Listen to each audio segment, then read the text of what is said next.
Hello everyone. So today we're going to talk about oil paints again.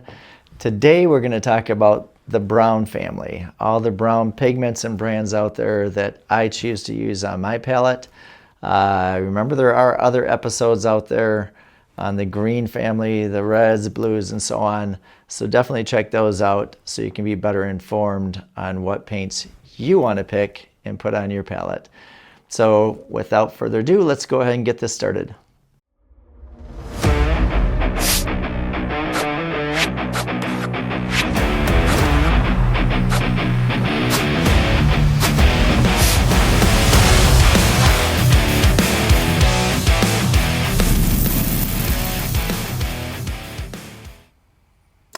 Okay, so before we start, I wanted to look at a couple of my paintings where I used a lot of the brown. On this particular one, you can see it has a lot of browns in here, but let me start off with the background tree. So this is actually a number of browns in this trunk. So you've got burnt umber up here. This grayish tone is raw umber. So I use gram raw umber, which is a very cool brown, and of course mixed with some white. That's the same thing with this fence. This wood fence is raw umber mixed with white. I did add a little bit of, I believe it was phthalo blue, just a small touch of it, just to tint that a little more blue or cooler down here. In this back tree, you see a lot of the burnt umber, as well as some burnt sienna in some of these sections of the leaves to give it that kind of negative look. Going down to the horse, you can see this is a raw sienna to give it that orange glow. By the way, I want to mention that the raw sienna, burnt umber, and raw umber are all PBR 7, all the same pigment code. So even though you get all these different colors, it is the same pigment, and that's really kind of weird and frustrating. But then you go down to the hair here. So this mane is actually the raw sienna with a little bit of the transparent oxide red or burnt sienna mixed with it. And Rembrandt's version of transoxide red is actually a little bit more transparent than most of the burnt siennas. So that's really the only difference. And then down in the face, again, just adding some more white and a little bit of yellow ochre in this. But as far as the browns go, it's mostly the raw sienna going into some burnt sienna and then into the raw umber down here.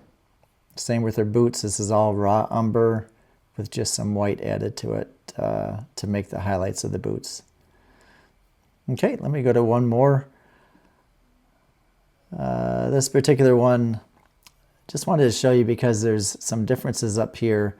So in the, obviously in the window back here, you have some raw sienna and burnt sienna mixes, and then a bit of burnt umber in that back darker section. Then yellow ochre mixes in the hair.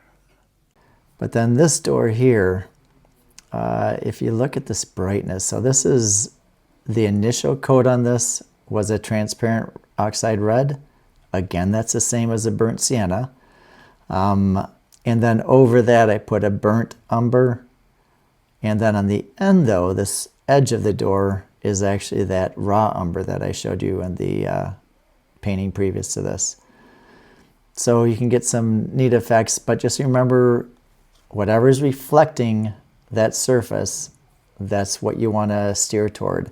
Warmness in this backside, but then you get the coolness from the window hitting this edge of the door, so you want a cooler brown. And then down to the chair, just a bunch of mixes, which gives it some excitement. So this is the raw sienna, as well as transparent oxide red and white. So let's go ahead to the palette now. Okay, so here we're going to go ahead and go over mixing some of the browns. And this first one is Raw Umber by gram. This is the one I was talking about in those paintings. And again, this is PBR 7. And put this down here at the top.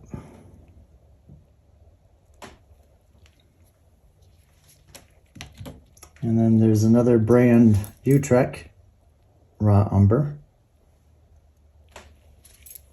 Do that next to it. Okay. And then this next tube, so this is Winsor Newton. So I don't like their tubes, so I have to paint an actual pigment on top, because otherwise they just have these little printed on colors, which are usually off. But I do like Winsor Newton. I think they get a bad rap, at least from some artists. And the next one is Lucas. They put a little bit of wax in their paint. We'll check them out.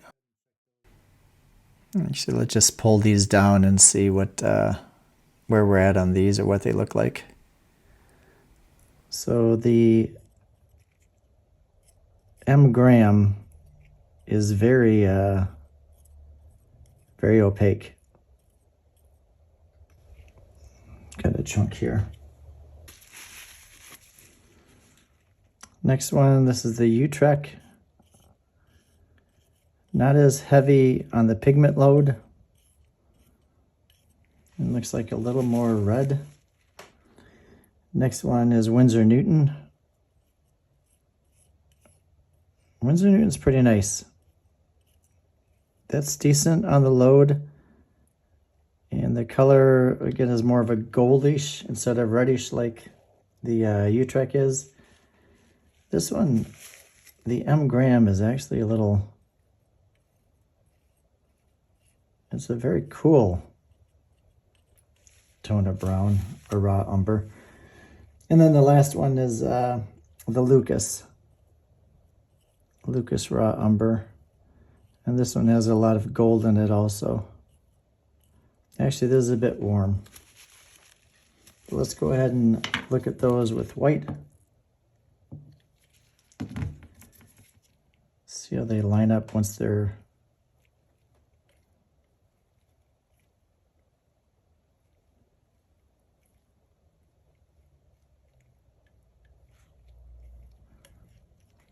And let's check it out.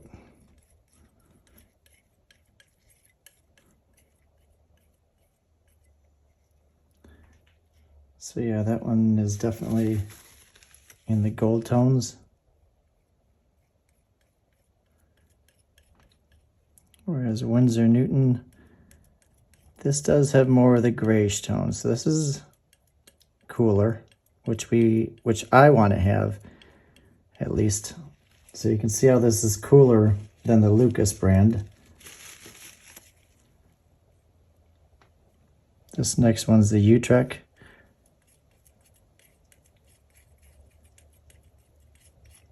And again, this goes pretty cool.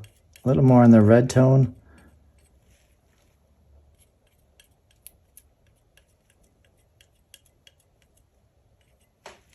But it's definitely cool. And then M Graham. This is a very strong pigment. Better stay down here with that. And this is probably the coolest out of all of them. It's almost like a brownish black. Okay, let's go ahead and go to the burnt umbers then, which is the other color. So burnt umber is the other umber that you find a lot.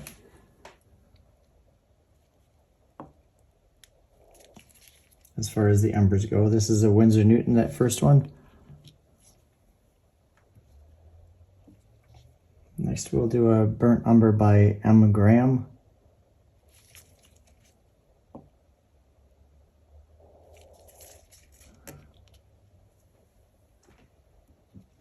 And we'll try Utrecht's version of burnt umber.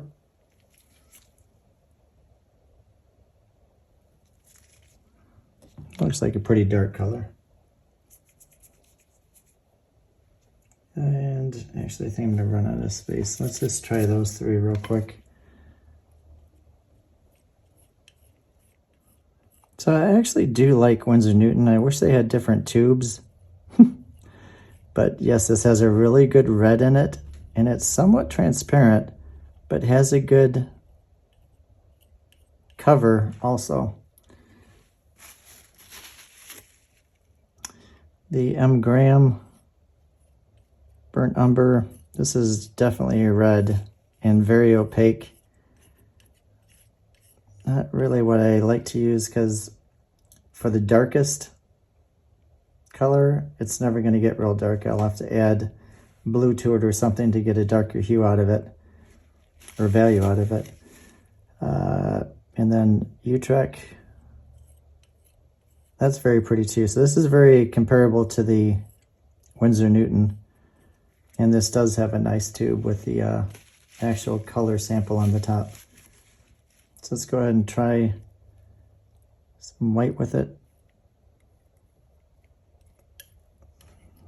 And see where these are color-wise. So yeah, a nice reddish brown.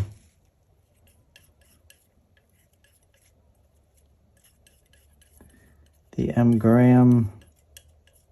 So with the white, it actually is very close to the Utrecht. A little more red in it. And the Winsor Newton.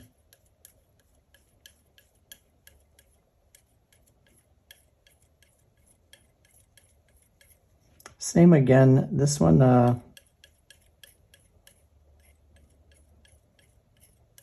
actually think I like this one. This one has a little more gold in it. This is more in the red family. Either one of these, I would think, are my favorites. Not going as red as the burnt umber here, because that's going into the iron oxides. But you can see you want the raw umber to be your cool side of the browns, and the burnt umber to be on the warm side of the browns. So this goldish brown red is a good route to go, as far as I would recommend. I'm going to show you a couple things here before we... Actually, let me get the Siennas now. And then next to these burnt umbers, I did want to show you what a Van Dyke brown, just what that pigment looks like. So let me just put some up there. So this is usually closer to the raw umber side.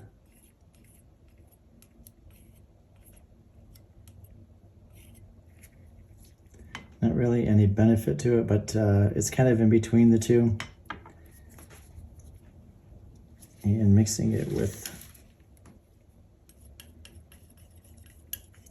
white, you can get an idea why it's closer to the raw umber, kind of right between the two. So it's got some redness, but also some coolness. So it's kind of between.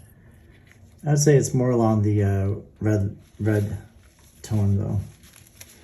So then, speaking of that, we want to go to the Siennas then, which this is burnt sienna. And then this is raw sienna.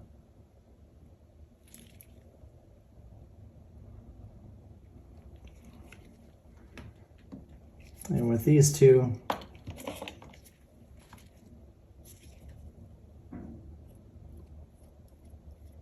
the burnt sienna just kind of looks like a transoxide red, which I can get that back out again, which actually is a transoxide red.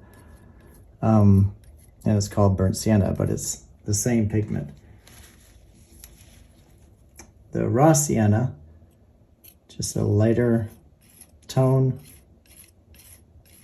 And actually this Williamsburg, you can feel the scraping. So it's large particles in that Williamsburg. With this though, I do want to show you one other thing, but first let me get the white mixed with each of these.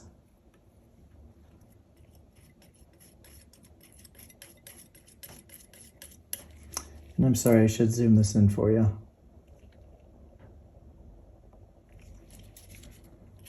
So this is with the raw sienna.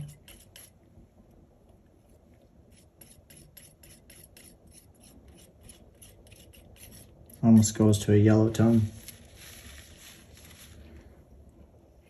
And then the burnt sienna, like I said, this is just like a trans oxide red. It may be a little more opaque in the burnt sienna name, but I did want to show you something also with this raw sienna. So this is more opaque, as you can see. And with my colors wanting to have a transparent version and an opaque version, this is Richardson's transparent oxide, or transparent yellow oxide. And the color of it is very close to a raw sienna, at least when you mix it. So this is in that realm. And then mixing this color with it kind of brings that to that yellow feel, but you can see how it could be used with a little bit of red, especially. See how you could match this? So taking some trans oxide red with it, that way you have two transparent colors to mix that same color.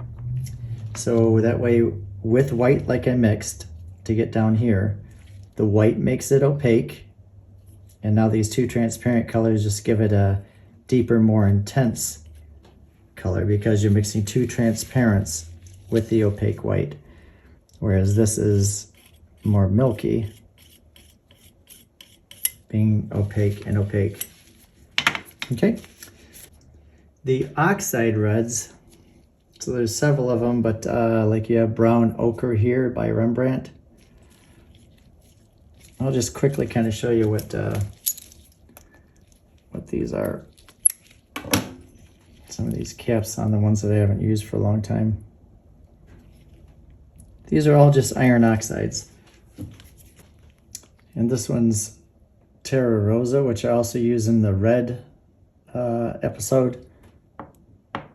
Just a redder version instead of the brown version of iron oxide. You have a lighter version of that just called light red.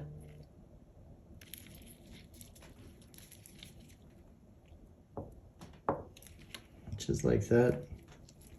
So these are more in the red family, but because I mentioned red iron oxide, transparent red iron oxide, comparable to the burnt sienna, I feel like I should probably show that.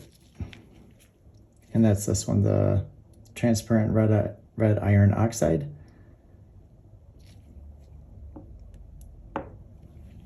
Just put a dab of that there. So with this, if I pull this down, you can kind of see how it's very similar to that. This will be more transparent though. See the difference in opacity? This is semi-transparent, I would say, the burnt sienna, whereas the transparent red iron oxide is very transparent, but in that same family. As far as the brown ochre, super opaque. The Terra Rosa, again, is super opaque. I'm scratching through it, but this is very opaque. That's what I use on lips in portraits. And then the light red is just a light version of this same thing.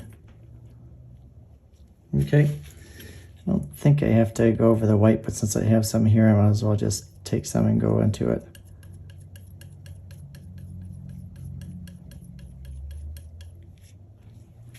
Okay, that's the brown ochre. Maybe good for shadows in portrait. The red, like I mentioned in the red episode, this is actually good for lips. I use this a lot for lips, natural looking lips.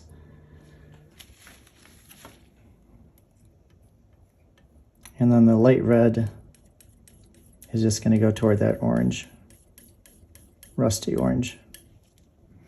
Also good for cheeks though, if you wanted to carry that as well. Okay, I guess I should show the transparent red iron oxide. See how that's just a cleaner because it's not as opaque as this. It's actually browner than I thought. The burnt sienna is browner. But either way, let's go to the computer now. Okay, so here I just wanted to go over a couple quick things because it's not really a lot with the browns. In fact, I'm going to show you right now. Again, I go to Blick, which is an artist website, artist supplies, but blick.com, dickblick.com. And just when you go to the paints over here on the left, down to oils and professional grade, and then you can go to whatever brand you wanted to look at. With the Old Holland, I'm just going to pull that one real quick, and I would scroll down to the burnt umber or burnt sienna. So then when you click on that, it comes up, and then you can just show the pigment so you can see what pigment it is. And the pigment code for burnt sienna is PBR7. And I'm just going to show you this real quick because PBR7 is one. Their raw umber is also PBR7. And then going to the burnt umbers, burnt umber is PBR7. So you get my point. They're all PBR7. In fact, even the raw sienna is a PBR7. Okay, so PBR7 is one pigment, but it has all kinds of different colors, or hues, I should say, as well as values and transparencies, opacities. So keep that in mind. I did want to show you also, like Rembrandt, some brands will actually, instead of having that one pigment color of burnt umber in this case, they use two pigments, actually a Mars black and a red iron oxide. And then for their raw umber, they use Mars black, yellow iron oxide, and red iron oxide. So you'll kind of have to look at that if you did want to just have a one pigment color. Although if you're just basing it on the color itself, you'll have to see how that mixes, if it changes anything with other colors.